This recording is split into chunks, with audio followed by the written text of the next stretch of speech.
Alright guys, next comic group real treat. This guy is open for Rich Boss from the Opie and Anthony Show. Put your hands together for Pete Moffat, everybody. Pete Moffat. Come on, doing some ad-lib shit. Yeah, man, no, I just got back from the road, man. One thing about it you do learn from being on the road is don't have your limo pick you up at these mail parking rides, you know what I mean, on Long Island? Because they have the biggest mail-on-mail pickup sites in all of Craigslist. And dressed like this, I'm asking for trouble. Right, it was like being on the Discovery Channel, because they were like, these men were circling me like sharks circle a wounded seal, right? Tapping on my window. Can I taste it? I'm 24 years old. I don't know what they want to taste. I'm like, I'm not eating anything. They're like, I want to taste you. No. By the 15th person, I finally wrote on a piece of oak tag, I don't suck dick for free. Kind of pissed me off though, because now they started ignoring me, like I'm not worth 10 bucks. And I actually made that mistake on inviting my girlfriend to come with me on one of the shows. I'm like, listen, there's a 3-hour flight, dress comfortably. Females in Long Island don't know how to dress comfortably, because she showed up in the limo dressed like in saran wrap wrapped around her. That was like some dress, you know what I'm saying, sir? I was like, what the fuck? Well, alright, whatever, I don't give a shit, I'm in sweatpants, I'm gonna do what I gotta do. By the time we got out of Jacksonville International Airport, they had to search her like her name was Muhammad. I'm like, what do you have to search her for? Formality, sir. I'm like, what the fuck, you see her ovaries? But no, I did actually date this girl. She was like one of like those out of your league girls. You know what I mean? Like the girls that give you like the quadruple looks when you're walking in Central Park with. They look at me, then they look at her, then look at me, and they look at her, and look at me again, and they go, oh, they mumble to their friend, oh, he must have money. No, lucky for me, she has a lack of judgment and character. I got back from the road and she's like, Pete, let's go to a bar. Let's have some fun, you know? Like, that's what they talk, right? Let's have some fun, you know? Come on, yeah. Deal. I'm like, well, you know what? I haven't been on the road. Let me be the designated driver. You have a good time. She's like, okay. So she didn't drink at all. By the time I got to the bar, I was hammered. I was pissed off. I'm like, why didn't you have a drink? She goes, I know you and I don't trust you for shit. I was excited for this day too. I went to like the salon, you know what I mean? Like, because real men, we go to salons, right, sir? You know what I mean? You look like you do that, right? You go to a salon, right? I'm in there, maybe you ladies know what I'm talking about. You always got that one asshole that has to sit next to you and tell you his whole life story. You know what I mean? The guy that has like the freaking waxed eyebrows that look like he took his mother's eyeliner and just drew them on, right? Getting the blowout, right? With a fake and big tan, doing the Guido pump in his apron, like poof, poof, poof, poof. He turns to me and goes, I'm getting late tonight. I'm like, dude, chill out. This is Salon Reina Master Pigo. We ain't at Zachary's.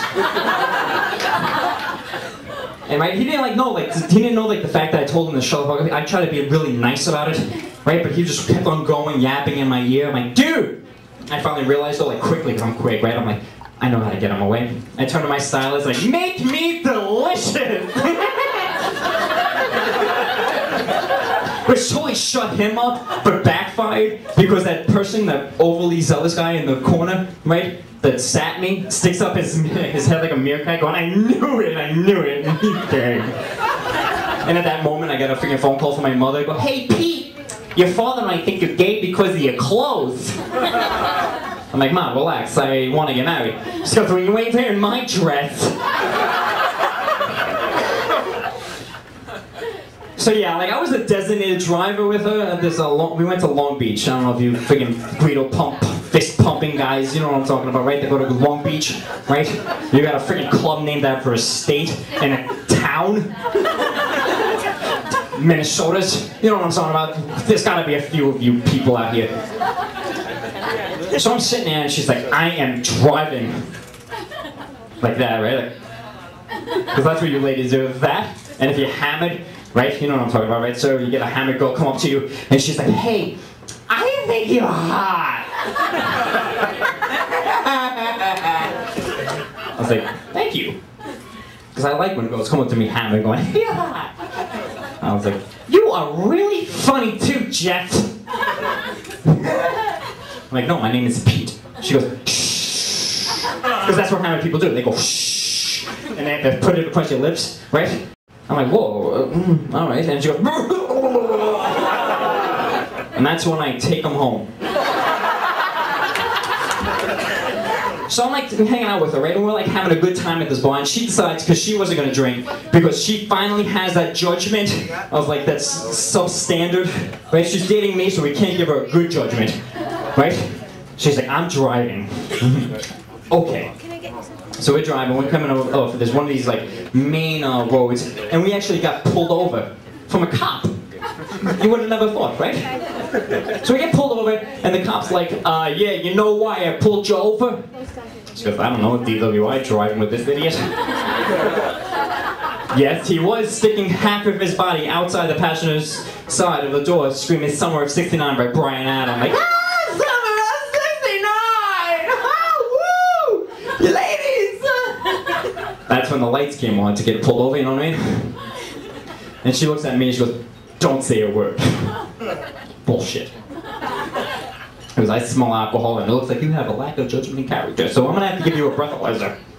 So he comes back with the breathalyzer and basically slaps it in her face. I am biting my lip at this time. She goes, blow on this. I almost lost it there too, people. I was totally being cool with it. You know, being a Christian. And she goes, blow on this. And she's like all nervous now. She never had like a breathalyzer. She's trying to be the right person, like the teacher, the cute little cutie pie teacher that doesn't do anything wrong, but it's like, you know what I mean? Oh, that's where I lost you, people. So he puts it on her face, and she's all nervous. She's like, and he's like, dude, he's getting pissed off now. He's like, come on, blow it. Keep blowing. Why can't you don't stop blowing. You don't know how to blow?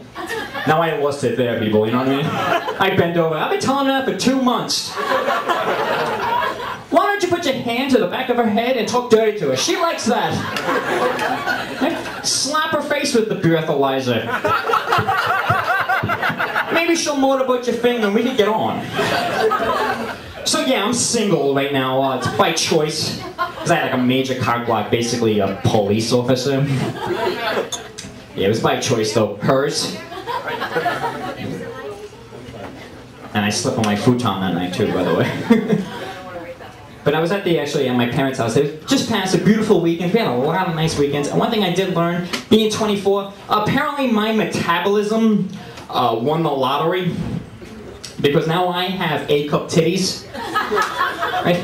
I gotta hear that from my cousin. You know, my 13-year-old cousin, by the way, had to mention that to her uncles. Because, you know, I don't want to say anything, but apparently she wants to give you her training bras. I don't even know if I'm really ready for relationships either. I just think I'm sick and tired of that hassle of masturbating, right? And having to finish before the train conductor will come and catch me. But I want to have a relationship. I am lucky enough to be able to do comedy and make a nice living and do all the cool things that like people get to do, you know? So I tried this online dating, you know what I mean? Basically, they're like the used call-out of women. Right? You like see a cute picture, you start hitting off with her and you meet her and she looks like your high school gym teacher. Right? With the shiny jumpsuit and the mullet. And I'm single for a long time, people, and one thing I do, I don't even know why I'm single, because I have no standards. I basically date the TJ Maxx of women, right? You walk in that store, you go right to the clearance rack, because it's cheap. And you see that South Pole sweater that feels really comfortable, right? But you know it's used, and you never wear it in front of your friends. And say somebody catches you, it's like that walk of shame to your car. But I gotta leave you on this one thing. There you go. I was in Philadelphia the last weekend. I did a gig in Philadelphia. Worked with a lot of big-time headliners, and it was like one of the greatest things that's ever happened to me. And after the show, me and this black woman were hitting it off. We were buying drinks. This black woman and I. Quietness, you racist fucks. All right. I'm like, honey, can I take you out to dinner? Because we bought a bunch of drinks. I'm like, let me take you out to dinner. And she goes, I want to let you know something. Once you go black, you never go back. I was like, touche.